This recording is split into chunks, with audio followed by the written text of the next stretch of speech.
പ്രിയപ്പെട്ട സുഹൃത്തുക്കളെ, ഈ വരാൻ പോകുന്ന തെരഞ്ഞെടുപ്പിൽ മൂന്നാമതും തങ്ങൾ അധികാരത്തിൽ വരും എന്ന് പിണറായി വിജയൻ പറയുമ്പോൾ തങ്ങൾ 110-100-ലധികം സീറ്റുകൾ നേരിടും എന്ന് ഹാസ്യ കഥാപാത്രമായ സ്വന്തം ഭാര്യയ്ക്ക് വേണ്ടി മാത്രം ജീവിക്കുന്ന മനുഷ്യനായിട്ടുള്ള പാർട്ടിയുടെ സംസ്ഥാന സെക്രട്ടറി എം വി ഗോവിന്ദൻ പറയും. ഇവരിങ്ങനെയൊക്കെ പറയുമ്പോഴും എന്താണ് CPM-നുള്ളിലെ യാഥാർത്ഥ്യം?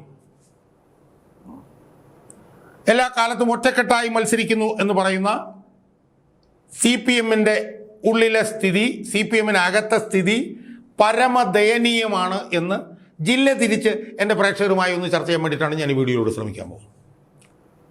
ഒരു അകം മുഴുവൻ ചീഞ്ഞളിഞ്ഞ പുഴുവരിച്ച ഒരു ഭാണ്ഡക്കെട്ടാണ് CPM എന്നാണ് ജില്ലകളെ വിശകലനം ചെയ്തുകൊണ്ട് ഞാൻ എൻ്റെ പ്രേക്ഷകരോട് പറയാം. ഒരു മൂന്നാം ഭരണം സ്വപ്നം കാണാൻ അവർക്ക് കഴിയില്ല, 100 സീറ്റ് സ്വപ്നം കാണാൻ കഴിയില്ല. നമ്മൾ ഈ ഓരോ ജില്ലയിലും വിശകലനമൊക്കെ കഴിയുമ്പോൾ എവിടുന്നാണ് ഇവന്മാർക്ക് സീറ്റ് കിട്ടാൻ പോകുന്നത് എന്നുള്ള സംശയമായിരിക്കും നമുക്കുണ്ടാവുക. എവിടുന്നാണ് കിട്ടാൻ പോകുന്നത് എന്നുള്ള നിലയിലേക്കായിരിക്കും ഞാൻ ഈ നടത്തുന്ന വിശകലനം കഴിയുമ്പോൾ നമ്മളെത്താൻ പോകുന്നത്. എനിക്ക് തോന്നുന്നത് കാസർഗോഡ് ഞാൻ കാര്യമായിട്ട് എടുക്കുന്നില്ല. കാസർഗോഡ് അവിടെ വലിയ 2-3-4 സീറ്റുകളേ ഉള്ളൂ, അതിനകത്തേക്കൊന്നും ഞാൻ പോകുന്നു. നമുക്ക് കണ്ണൂർ മുതൽ ഒരു വിശകലനം ആരംഭിക്കാം എന്നാണ് എനിക്ക് തോന്നുന്നത്. കാരണം കാസർഗോഡ് അല്ലെങ്കിൽ തന്നെ വലിയ നേട്ടം അവർക്കുണ്ടാകുന്ന ഒരു ജില്ലയല്ല. നമുക്ക് കണ്ണൂർ മുതൽ തുടങ്ങാം. കണ്ണൂരാണല്ലോ CPM-ൻ്റെ ചുവന്ന കോട്ട, സാങ്ക്ടോറം കണ്ണൂരാണല്ലോ. 6-7 സീറ്റുകളിൽ അവിടെ ആര് ജയിക്കുന്നുള്ള ചർച്ച പോലും സാധാരണ ഇതിൽ തിരഞ്ഞെടുപ്പുകളിൽ ഉണ്ടാകാറില്ല. അവിടെ ഒരുപക്ഷെ ഇരിക്കൂറും പേരാവൂരും ആണ് സ്ഥിരമായി UDF ജയിക്കുന്നത്. ബാക്കിയുള്ള എല്ലാ സീറ്റുകളിലും ഇടതുപക്ഷമാണ് ജയിച്ചുകൊണ്ടിരിക്കുന്നത്. കഴിഞ്ഞ കുറേ തെരഞ്ഞെടുപ്പുകളായി ഇടതുപക്ഷം തോറ്റാലും ജയിച്ചാലും ഈ 5-6 സീറ്റുകളിൽ അവരാ ചെയ്തു. ഇപ്പോൾ തൃക്കരിപ്പൂര്, പയ്യന്നൂർ, ധർമ്മടം, കല്യാശ്ശേരി, മട്ടന്നൂർ, തളിപ്പറമ്പ്, തലശ്ശേരി, ഈ 7 സീറ്റുകളിൽ പതിറ്റാണ്ടുകളായി CPM-ആണ് ജയിച്ചുകൊണ്ടിരിക്കുന്നത്. നമ്മൾ ആ 7 സീറ്റുകളും കൊണ്ടൊന്ന് പരിശോധിച്ച് നോക്കിയ സുഹൃത്തുക്കളെ, അതിലൊരു 3-4 സീറ്റുകളിലെങ്കിലും ഇപ്പോൾ വലിയ പ്രശ്നമല്ലേ? നമ്മളൊന്ന് ആലോചിച്ച് നോക്കി. പയ്യന്നൂർ പ്രശ്നമല്ലേ? പയ്യന്നൂർ CPM ജയിക്കുമെന്ന് CPM-നെ നെഞ്ചത്ത് കൈവച്ച് ഇപ്പോൾ പറയാൻ പറ്റുമോ? തളിപ്പറമ്പിൽ CPM ജയിക്കുമെന്ന് അവർക്ക് നെഞ്ചത്ത് കൈവച്ച് പറയാൻ പറ്റുമോ? തൃക്കരിപ്പൂര് സന്ദീപ് വാര്യർ വന്നതോടുകൂടി അവിടെ വലിയ മത്സരം ഇപ്പം നടക്കുകയല്ലേ? മട്ടന്നൂർ ശൈലജ പോയതോടുകൂടി അവിടെ വലിയ പ്രശ്നം നടക്കുകയല്ലേ? കണ്ണൂർ സ്ഥിരമായി കടന്നപ്പള്ളി രാമേന്ദ്രൻ എന്ന് പറഞ്ഞ ആ വയോവൃദ്ധൻ ഈ 2-3 ആഴ്ചയ്ക്ക് മുമ്പ് പ്രസംഗിച്ചുകൊണ്ടിരുന്നപ്പോൾ പുറകോട്ട് ഇങ്ങനെ അങ്ങ് വീണുപോയി. 80-82 വയസ്സുള്ള കടന്നപ്പള്ളി രാമേന്ദ്രൻ മത്സരിക്കുകയാണ്. അവിടെ പ്രശ്നമല്ലേ? തലശ്ശേരിയിൽ പ്രശ്നമല്ലേ? ഒരു കൊലക്കേസ് പ്രതിയല്ലേ? അപ്പോൾ കണ്ണൂർ പ്രശ്നം അതിരൂക്ഷമല്ലേ? അവിടെ ഉറച്ച് ജയിക്കും എന്ന് പറയാവുന്നത് വേണമെങ്കിൽ ധർമ്മടം കല്യാശ്ശേരിയല്ലേ ഉള്ളൂ. ധർമ്മടത്ത് പോലും പിണറായി വിജയൻ കൈകാലിട്ടടിക്കാനല്ലേ സാധ്യത. കഴിഞ്ഞ പ്രാവശ്യത്തെ 50,000-ന് അടുത്ത് ഇത്തവണ ഭൂരിപക്ഷം ഉണ്ടാകുന്നു പിണറായി വിജയന് പറയാൻ പറ്റും. ചിലപ്പോൾ ഒരു 5,000-നോ 10,000-നോ ജയിച്ചു കയറിയല്ലേ? അതാണ് കണ്ണൂരത്തെ അവസ്ഥ. കോഴിക്കോട് ഞാൻ ഓരോ മണ്ഡലങ്ങളും എടുത്ത് വിശകലനം ചെയ്യുന്നില്ല. കോഴിക്കോട് അടിമുടി CPM-ന് പ്രശ്നമാണ്. കാരണം എന്താ? 2021-ൽ കോഴിക്കോട് ജില്ലയിൽ നിന്ന് വലിയ തോതിൽ സീറ്റുകൾ കിട്ടാനുള്ള പ്രധാനപ്പെട്ട കാരണം എന്ന് പറയുന്നത് മുസ്ലിം സമുദായത്തിൻ്റെ വലിയ പിന്തുണ LDF-ന് കിട്ടിയെന്നുള്ളത് കൊണ്ടാണ്. ആ പിന്തുണ മുഴുവൻ അടിവേരോടുകൂടി പോയില്ലേ? മുസ്ലിം സമുദായത്തിൻ്റെ പിന്തുണ പോയതോടുകൂടി കോഴിക്കോട് ഇത് എവിടെ ജയിക്കാനാണ് സാധ്യത? പേരാമ്പ്രയിൽ പോലും TP രാമകൃഷ്ണൻ കിടന്ന് വെള്ളം കുടിക്കുകയാണെന്നാണ് ഇപ്പോൾ പറയുന്നത്. കഴിഞ്ഞ തവണ CPM ജയിച്ച 90% സീറ്റുകളും കോഴിക്കോട് നഷ്ടപ്പെടാനല്ലേ സാധ്യത? മുഹമ്മദ് റിയാസിൻ്റെ പോലും സ്ഥിതി പരിങ്ങലിലാണെന്നല്ലേ പറയുന്നത്.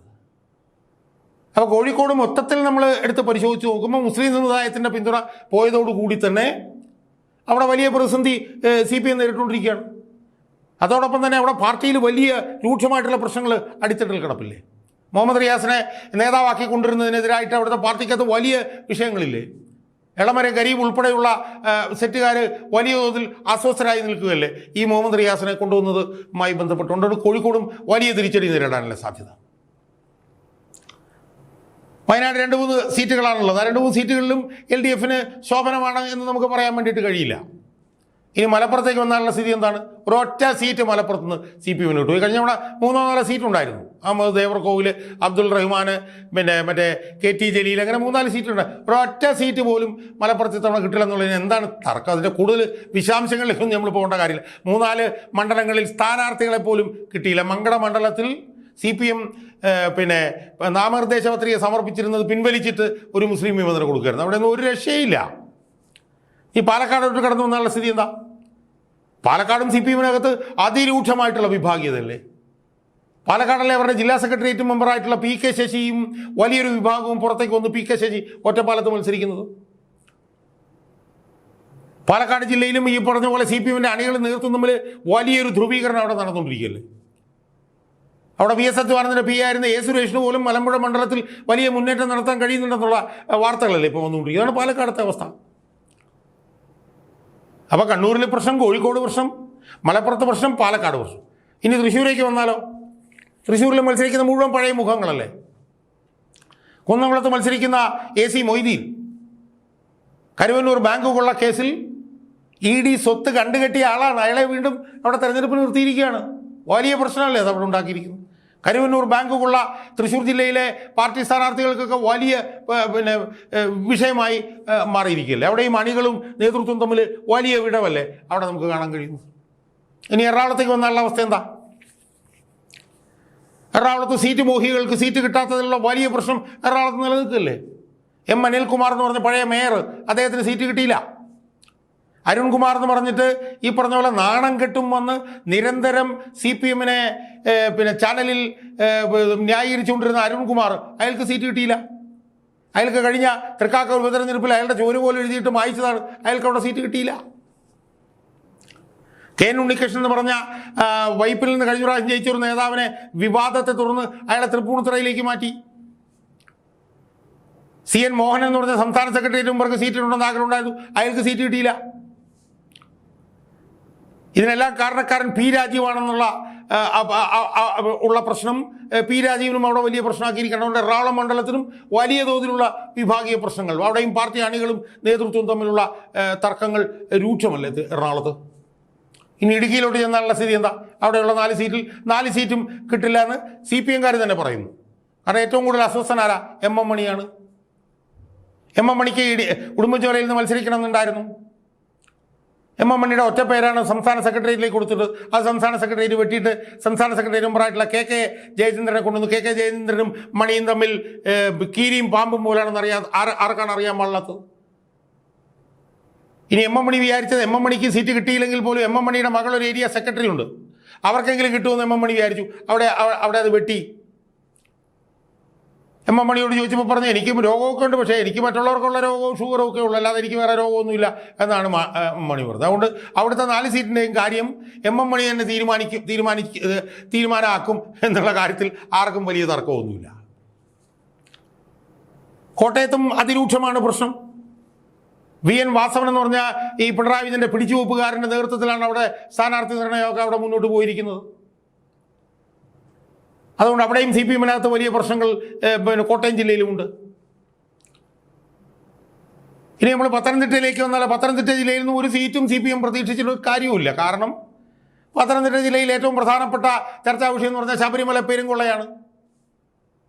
ആ ശബരിമല പെരുങ്കൊള്ളയിൽ തട്ടി CPM-ന്റെ പിന്നെ പത്തനംതിട്ട ജില്ലയിലെ സീറ്റുകൾ മുഴുവൻ തകരുമെന്നുള്ള കാര്യത്തിൽ ഒരു തർക്കവും വേണ്ട. എന്ന് മാത്രമല്ല, അവിടുത്തെ വിഭാഗീയ പ്രശ്നങ്ങൾ ഇപ്പോൾ എന്താ? അവിടെ പൊൻ താമരപ്പിള്ള, പിന്നെ R ഉണ്ണികൃഷ്ണപിള്ള എന്ന് പറയുന്ന പത്തനംതിട്ട ജില്ലയിലെ ഏറ്റവും പ്രധാനപ്പെട്ട നേതാവായിട്ടുള്ള ഉണ്ണികൃഷ്ണപിള്ളയുടെ ഭാര്യ പൊൻ താമരപ്പിള്ള അഴിമതി ആരോപിച്ചുകൊണ്ട് പാർട്ടിയിൽ നിന്ന് പുറത്തേക്ക് പോയിരിക്കില്ലേ? 75 ലക്ഷം രൂപയുടെ അഴിമതി ആരോപണം CPM-ന്റെ നേതാക്കന്മാരെ നടത്തിയത് തൻ്റെ തലയിൽ വെക്കാൻ ശ്രമിച്ചു എന്നും പറഞ്ഞ് അവർ ആ ബാങ്കിൻ്റെ പ്രസിഡന്റ് സ്ഥാനം രാജിവെച്ച് അവർ ഓടുകയായിരുന്നു. അവിടെയല്ലേ കൊട്ടാരക്കരയിലെ ഐഷ പോറ്റി പാർട്ടി വിട്ടത്? അവിടെയല്ലേ K രാജഗോപാൽ എന്ന് പറഞ്ഞ പിന്നെ PS അച്യുതാനന്ദൻ്റെ ഏറ്റവും പ്രധാനപ്പെട്ട ശിഷ്യൻ പരസ്യമായി തന്നെ പാർട്ടി നേതൃത്വത്തിനെതിരെ വന്നിട്ട് മാസങ്ങളല്ലേ ആയിട്ടുള്ളൂ, പരസ്യമായി പ്രസ്താവന പാർട്ടി നേതൃത്വത്തിനെതിരെ നടത്തിയത്? അവിടെ ആറന്മുള മണ്ഡലത്തിലെ സ്ഥാനാർത്ഥിയായിട്ടുള്ള ആരോഗ്യമന്ത്രി വീണ ജോർജിൻ്റെ പ്രധാനപ്പെട്ട തെരഞ്ഞെടുപ്പ് ചുമതലക്കാരനായിട്ടുള്ള ഓമല്ലൂർ ശങ്കരനെ മാറ്റിയത് ഈ കഴിഞ്ഞ ദിവസമല്ലേ സുഹൃത്തുക്കളെ? ഈ കഴിഞ്ഞ ദിവസമല്ലേ അവിടെ CPM-ൽ നിന്ന് ഒരു മുൻ ഏരിയ കമ്മിറ്റി മുമ്പ് രാജിവെച്ച് മുസ്ലിം ലീഗിൽ പോയത്. അപ്പോൾ പത്തനംതിട്ടയിലും അതിരൂക്ഷമായിട്ടുള്ള പ്രശ്നമല്ലേ. ഇനി കൊല്ലം ജില്ലയിലേക്ക് വന്നാലുള്ള സ്ഥിതി എന്താ?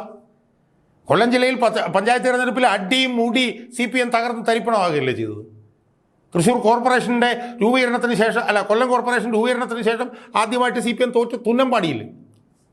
കൊല്ലം കോർപ്പറേഷനിൽ 21 സീറ്റാണ് CPM-ൽ നിന്ന് UDF പിടിച്ചെടുത്തത്, 6 സീറ്റ് BJP കൊണ്ടുപോയി. അവിടെയും അതിരൂക്ഷമല്ലേ പ്രശ്നം. അവിടുത്തെ ഏറ്റവും പ്രധാനപ്പെട്ട നേതാവായിട്ടുള്ള ജെ മേഴ്സിക്കുട്ടി അമ്മയ്ക്ക് ഇത്തവണ സീറ്റ് കിട്ടിയിട്ടുണ്ടോ? അപ്പോൾ അതുകൊണ്ട് കൊല്ലം ജില്ലയിൽ പ്രശ്നം. ഇനി തിരുവനന്തപുരത്തേക്ക് വന്നാലുള്ള അവസ്ഥ എന്താ? വി ശിവൻകുട്ടി പാവം പാർക്കിൻസൺസ് രോഗബാധിതനാണ്.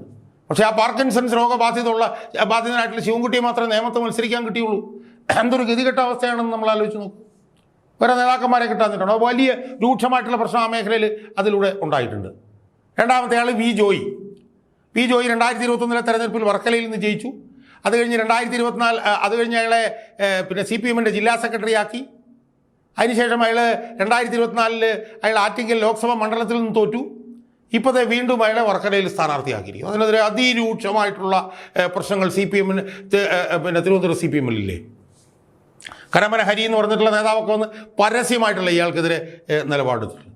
അതുപോലെ തന്നെ കഴക്കൂട്ടത്ത് നിർത്തിയിരിക്കുന്ന കടകംപള്ളി സുരേന്ദ്രൻ, സ്വപ്ന സുരേഷ് പറഞ്ഞെന്താ, ചെരിപ്പൂരി അടിച്ചാൽ പോലും തിരിച്ചു വരുമെന്നാണ് മന്ത്രിയായിരുന്നപ്പോൾ ഇയാളെക്കുറിച്ച് പറഞ്ഞത്. ചെറുപ്പക്കാരി പെണ്ണുങ്ങളുള്ള വീട്ടിൽ കയറ്റാൻ കൊള്ളില്ല എന്നാണ് കടകംപള്ളി സുരേന്ദ്രനെ കുറിച്ച് സ്വപ്ന സുരേഷ് പരസ്യമായി പറഞ്ഞത്. ആ കടകംപള്ളി സുരേന്ദ്രന് ശബരിമല പെരുങ്കൊള്ളയുമായിട്ടുള്ള ബന്ധം സംബന്ധിച്ച് പ്രത്യേകിച്ച് നമ്മൾ പറയണോ സുഹൃത്തുക്കൾ? ഉണ്ണികൃഷ്ണൻ പോറ്റിയായിട്ട് ഓഫീസിലെ സ്വകാര്യ മുറിയിൽ നിന്ന് സംഭാഷണം, ഉണ്ണികൃഷ്ണൻ പോറ്റിയായിട്ട് ബാംഗ്ലൂരിൽ വിമാനത്താവളത്തിൽ സ്വകാര്യ സംഭാഷണം, ഉണ്ണികൃഷ്ണൻ പോറ്റിയുടെ മകന് നൂലുകെട്ടിന് മന്ത്രി വീട്ടിൽ ചെല്ലുന്നു, ഉണ്ണികൃഷ്ണൻ പോറ്റിയുടെ അച്ഛന് ഉപഹാരവുമായി വീട്ടിൽ, എല്ലാം നമ്മൾ കണ്ടതല്ലേ. അപ്പോൾ തിരുവനന്തപുരത്ത് അടിമുടി പ്രശ്നം, അടിമുടി തിരുവനന്തപുരത്തും പ്രശ്നം. അപ്പോൾ നമ്മൾ കണ്ണൂരിൽ നിന്ന് കൊണ്ട് തിരുവനന്തപുരം വരെ നോക്കിയാൽ CPM-ന് എല്ലാ ജില്ലയിലും അതിരൂക്ഷമായിട്ടുള്ള ആന്തരിക പ്രശ്നങ്ങളുണ്ടെന്നല്ലേ ഇത് കാണിക്കുന്നത്. ഇതിലൊക്കെ ഉപരിയായി CPM-ന്റെ അണികൾക്കിടയിൽ CPM-ന്റെ നേതൃത്വത്തിനെതിരായിട്ടുള്ള രോഷം, പ്രതിഷേധം, ഇതതിൻ്റെ പാരമ്യത്തിലല്ലേ സുഹൃത്തുക്കളെ. അപ്പോൾ ഞാൻ ചോദിക്കുന്നത്, എവിടെ നിന്നാണ് ഈ CPM-ന് സീറ്റ് കിട്ടുക അടുത്ത തെരഞ്ഞെടുപ്പ്? എനിക്ക് മനസ്സിലാവുന്നില്ല. ഇതിനപ്പുറത്ത് സാമുദായിക സമവാക്യങ്ങൾ എതിരെ, എല്ലാ ജാതിമത വിഭാഗങ്ങളും എതിര്, പിണറായി വിജയനോടുള്ള രോഷം, പ്രതിഷേധം, ശബരിമല പെരുങ്കൊള്ള, ഇതൊക്കെ വെച്ച് നോക്കുമ്പോൾ എവിടെയാണ് ഈ CPM-കാരൻ ജയിക്കാൻ പോകുന്നത് എനിക്ക് മനസ്സിലാവുന്നില്ല.